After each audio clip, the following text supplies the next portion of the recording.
ഇപ്പോൾ ആടുജീവിതത്തിലൂടെ പ്രത്യേക ജൂറി പരാമർശം നേടിയ നടൻ KR ഗോകുൽ മാധ്യമങ്ങളെ കാണുകയാണ്. തത്സമയ സംപ്രേക്ഷണത്തിലേക്ക്. സിനിമയില് ഇത്ര ഒരു പിവോട്ടൽ ആയിട്ടുള്ള ക്യാരക്ടർ ചെയ്യാൻ കിട്ടുക എന്നുള്ളത് അങ്ങനെ എല്ലാവർക്കും കിട്ടുന്ന ഒരു ഭാഗ്യമല്ല. സോ എന്റെ സ്വപ്നം ഈ ഇത്ര അടുത്തിങ്ങനെ നിൽക്കുമ്പോൾ ഞാൻ അതിനെ കുറച്ച് കൈ എത്തി പിടിച്ചു. അപ്പോൾ അതിനൊക്കെ കിട്ടിയൊരു അംഗീകാരമായിട്ടാണ് എനിക്ക് തോന്നുന്നത്. പിന്നെ ബ്ലസ്സി സാർ എന്നെ കാര്യത്തിൽ ഭയങ്കരധികം കൺസേൺഡ് ആയിരുന്നു ആ സമയത്തൊക്കെ. കാരണം എന്റെ ഇതുപോലെ പഠിത്തം പോയി, ഹെൽത്തൊക്കെ കുറച്ച് വീക്കായി. ആ സമയത്ത് അമ്മയൊക്കെ ബ്ലസ്സി സാറെ വിളിച്ച് ചീത്തയൊക്കെ പറഞ്ഞിട്ടുണ്ടായിരുന്നു. അപ്പൊ ആ ഒരു സമയത്തൊക്കെ ബ്ലസ്സി സാർക്കും ഒരു കൺസേൺ ഉണ്ടായിരുന്നു, ഒരു ആളുടെ ഒരു മകനെ പോലുള്ള ഒരു കൺസേൺ എന്റെ അടുത്ത് തന്നിട്ടുണ്ടായിരുന്നു.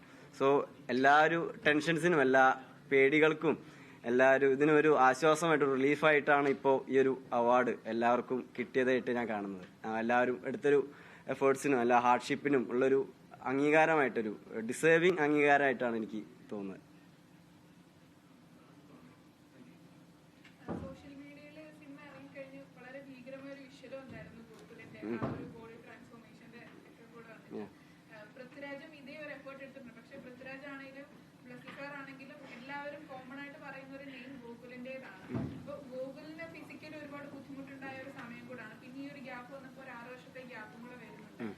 ശരിക്കും ഇനിയൊരു സിനിമയിലും ഇങ്ങനെ ഒരു എഫേർട്ട് എടുക്കാൻ റെഡിയാണോ ഒരു പുതിയ ആള് എന്ന നിലയിൽ? ഓഫ്കോഴ്സ് ഇപ്പൊ ഒരു ക്യാരക്ടർ ഇപ്പൊ ഇങ്ങനെയാണെങ്കിൽ എനിക്ക് ഞാൻ ഇനിയും ഇതുപോലെ മേ ബി തടി കൂട്ടാനായിരിക്കും ചിലപ്പോൾ ഇനി അടുത്ത ക്യാരക്ടർ ഡിമാൻഡ് ചെയ്യുക. മേ ബി ചിലപ്പോൾ തടി കുറയ്ക്കാനായിരിക്കും. അത് ക്യാരക്ടർ അങ്ങനെ ഡിമാൻഡ് ചെയ്യുന്നുണ്ടെങ്കിൽ ഞാൻ ഇനിയും എനിക്കിനിയും റിസ്ക് എടുക്കണമെന്നും അല്ലെങ്കിൽ ഇതിനു വേണ്ടി ഹാർഡ് വർക്ക് ചെയ്യണമെന്നും അങ്ങനെ ഒരു മൈൻഡ് എന്റെ മനസ്സിലുണ്ട്. കാരണം ഞാൻ കുറെ ആഗ്രഹിച്ചിട്ടുണ്ട് ഈ ഒരു ഇങ്ങനെയൊക്കെയുള്ള ഒരു സംഭവം, ഒരു ആക്ട് ചെയ്യുക, സിനിമ, അങ്ങനെയൊക്കെയുള്ള സാധനം ചെറുപ്പം മുതലേ എനിക്ക് കുറെ ആഗ്രഹം ഉണ്ടായിരുന്നു. അപ്പോൾ ആ ആഗ്രഹം ഇപ്പൊ ചെറുതായിട്ടൊന്ന് കൈ കിട്ടി, ചെറുതായിട്ടേ ഉള്ളൂ കേട്ടോ. അത് ഇനിയും കുറെ പോകണമെന്ന് എനിക്ക് നല്ല ആഗ്രഹമുണ്ട്. അപ്പോൾ അതിനു വേണ്ടിയിട്ട് എന്റെ ഹാർഡ് വർക്ക് ഞാൻ ഇനിയും കണ്ടിന്യൂ ചെയ്യും. ഇതിനുള്ളൊരു മൈൻഡ് എനിക്ക് ഉണ്ട് എന്നാണ് എന്റെ ഒരു വിശ്വാസം.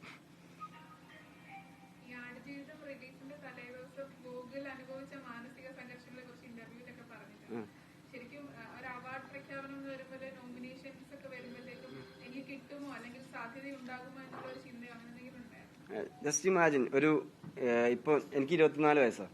ഞാൻ ഈ ആടുജീവിതം തുടങ്ങിയ സമയത്ത് 17 വയസ്സാണ്. ഇത് തുടങ്ങിയ സമയത്ത് ഈ ഒരു കാര്യം ഇത്ര വലിയൊരു ബിഗ് സംഭവമാണെന്നുള്ളൊരു ബോധം മനസ്സിലാക്കാനുള്ള പക്വത അന്ന് എനിക്കില്ലായിരുന്നു ആ തുടങ്ങിയ സമയത്ത്. അതിങ്ങനെ കാലം കഴിഞ്ഞു ചെയ്യുന്ന സമയത്തൊക്കെ, ആടുജീവിതത്തിന്റെ ഷൂട്ടിന്റെ സമയത്തൊക്കെ ഞാൻ തുടക്കക്കാരനാണ്.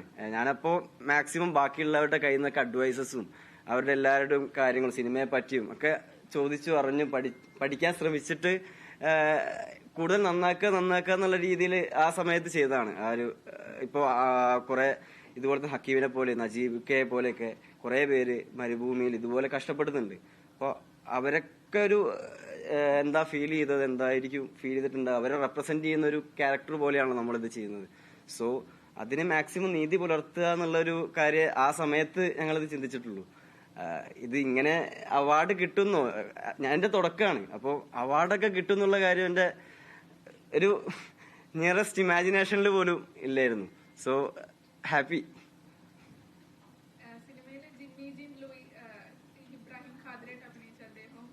ഇന്റർവ്യൂ സമയങ്ങളിൽ ഗോകുലിനെ കുറിച്ച്, പൃഥ്വിരാജിനെ കുറിച്ച് പറയുമ്പോൾ ഗോകുലിനെ കുറിച്ച് വാചാലനാകുന്നുണ്ടായിരുന്നു ആ സമയത്ത്. അപ്പൊ അദ്ദേഹത്തിന്റെ ഒരു എക്സ്പീരിയൻസ്ഡ് ആയിട്ടുള്ള ഒരു നൈജീരിയൻ ആക്ടറാണ്. അദ്ദേഹമായിട്ടുള്ള ഒരു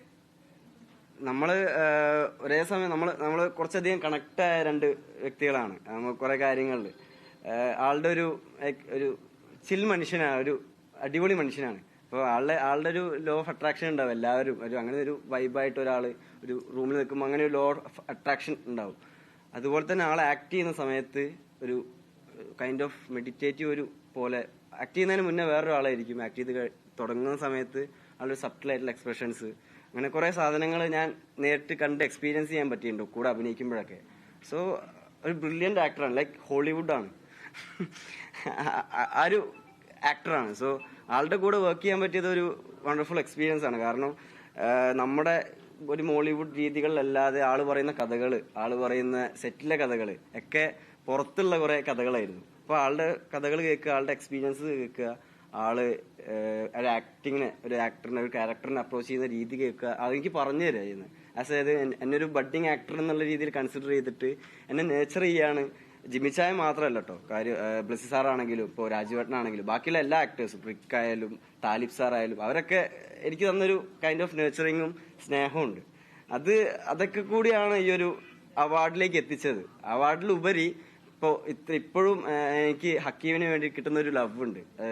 സാധാരണ ഇവിടെയുള്ള എല്ലാ ആൾക്കാരുടെ കയ്യിൽ നിന്നും കിട്ടുന്ന ഒരു ലവ് ഉണ്ട്. അത് എനിക്ക് കിട്ടാൻ കാരണവും ഇവരൊക്കെ തന്നെയാണ്, ഈ ക്രൂ മൊത്തമാണ്. കാരണം അവരൊക്കെ തന്നെ ഒരു ബ്രദറിനെ പോലെ, ഒരു അനിയനെ പോലെ, മകനെ പോലെയൊക്കെ ചെയ്ത്. അപ്പോൾ അതൊക്കെ കൊണ്ട് തന്നെയാണ് ഇപ്പോൾ ഈ ഒരു സീറ്റിൽ ഞാനിപ്പോൾ ഇവിടെ ഇരിക്കാൻ കാരണം. സോ എനിക്ക് അവരോടൊക്കെ പറയാനുള്ളത് ഹൃദയം തട്ടിയിട്ടുള്ളൊരു നന്ദിയാണ്.